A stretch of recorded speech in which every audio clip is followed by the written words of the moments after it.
നമസ്കാരം.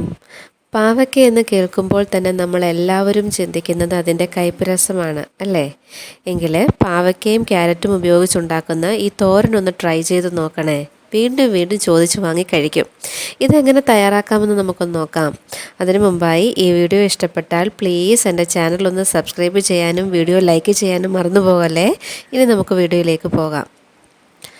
ഞാനിവിടെ ഒരു പാവയ്ക്കയും 2 ക്യാരറ്റും ക്ലീൻ ചെയ്തെടുത്തിട്ടുണ്ട്. ഇതിൽ ആദ്യം ചെയ്യേണ്ടത് നമ്മൾ പാവയ്ക്ക വളരെ ചെറിയ കഷ്ണങ്ങളാക്കി അരിഞ്ഞെടുക്കുക എന്നതാണ്. അല്ല എങ്കിൽ അതൊന്ന് കൊത്തി അരിഞ്ഞെടുത്താലും മതി. ഇനി ഒരു ബൗളിലേക്ക് ചൂടുവെള്ളം ഒഴിച്ചു കൊടുക്കാം. ചെറിയ രീതിയിലുള്ള ചൂടുവെള്ളം മതി. ഇനി ഇതിലേക്ക് 1 ടീസ്പൂൺ ഉപ്പിട്ട് കൊടുക്കാം.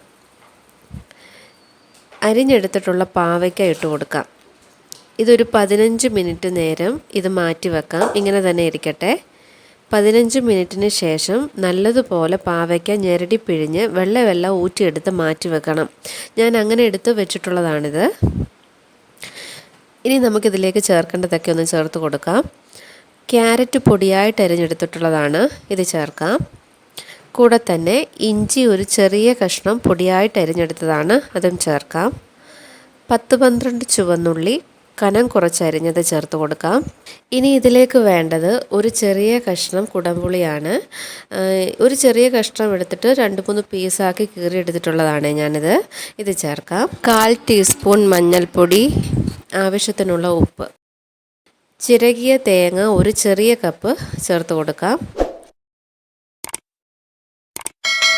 ഇതെല്ലാം നന്നായിട്ടൊന്ന് മിക്സ് ചെയ്തെടുക്കണം. എന്നിട്ട് നമ്മളുടെ കൈ യൂസ് ചെയ്ത് തന്നെ നന്നായിട്ടൊന്ന് ഞെരടിയെടുക്കുക. നല്ലതുപോലെ ഞെരടിയെടുത്തിട്ടുള്ളതാണ്, ഇത് നമുക്ക് മാറ്റി വെക്കാം.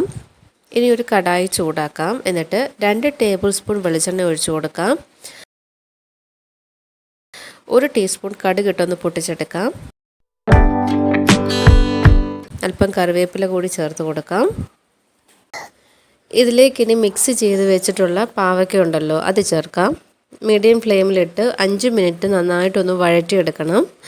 എന്നിട്ട് ഇതെല്ലാം കൂടി ഒന്ന് പൊത്തി വെച്ച് കൊടുക്കാം. അല്പം വെള്ളം തളിച്ച് കൊടുക്കണം. ഒരു 2 ടീസ്പൂൺ അളവിൽ വെള്ളം ചേർത്താൽ മതി. എന്നിട്ട് ഇതൊന്ന് അടച്ച് വെക്കാം. ലോ ഫ്ലെയിമിൽ വെച്ച് തന്നെ ഇതൊന്ന് വേവിച്ചെടുക്കണം. 1-2 തവണ ഇതുപോലെ മൂടി തുറന്ന് നന്നായിട്ട് ഇളക്കി വെച്ച് വേവിച്ചെടുക്കണം. നമ്മുടെ പാവയ്ക്ക തോരൻ ഇവിടെ റെഡിയായി വന്നിട്ടുണ്ട്. ക്യാരറ്റിന് പകരം നിങ്ങൾക്ക് ക്യാബേജ് ഉപയോഗിക്കാം. അത് മാത്രമല്ല പാവയ്ക്ക മാത്രം ഉപയോഗിച്ചും ഈ തോരൻ തയ്യാറാക്കാൻ പറ്റും. ഈ രീതിയിൽ തന്നെ ഒന്ന് തയ്യാറാക്കി നോക്കണം. കയ്പ്പെന്ന് കരുതി പാവയ്ക്ക വെച്ച് തയ്യാറാക്കുന്ന കറികളൊക്കെ മാറ്റി വെക്കുന്നവരാണ് നമ്മളിൽ പലരും അല്ലേ? ഈ രീതിയിലൊന്ന് ഈ തോരൻ തയ്യാറാക്കി നോക്കൂ, നിങ്ങൾക്ക് ഒരുപാട് ഇഷ്ടപ്പെടും. വീഡിയോ ഇഷ്ടപ്പെട്ടെങ്കിൽ പ്ലീസ് ഒന്ന് ലൈക്ക് ചെയ്യുകയും ഷെയർ ചെയ്യുകയും സബ്സ്ക്രൈബ് ചെയ്യുകയും വേണേ. വീണ്ടും നല്ലൊരു വീഡിയോയുമായി എത്താം. അതുവരെ ബൈ ബൈ.